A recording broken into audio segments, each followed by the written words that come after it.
Zuapo, for example.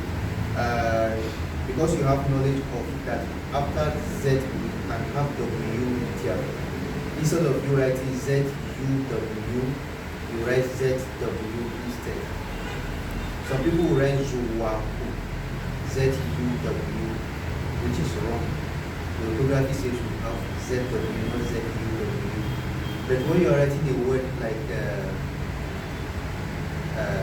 let's say, Choi, for example, to cry, some people say they feel like it is TWEI, but the orthography says we can't have TW. There has to be a Y in between. So we have to spell it like that, TYW. No matter your pronunciation, spell it TYW. That's the use of the orthography. And we have the one that look like vowel sounds right here. You see F, W, U. So I don't know the reason. Okay, I know the reason actually, but it doesn't make sense to me why it should be like that. They said that it's supposed to be, it's actually supposed to be CWW, not CWU, but it's going to have too much consonant sounds. The language is like that. Why not spell it like that?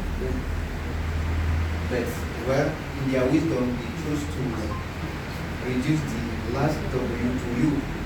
And the same thing for the palatal forms. The palatal forms are the consonant sounds that we add Y to them.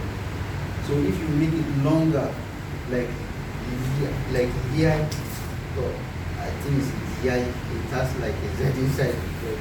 Some say it's not ZI, but that's selling. ZI,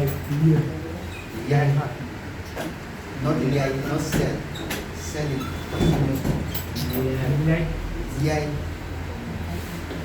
You can only have the Z in it when you presented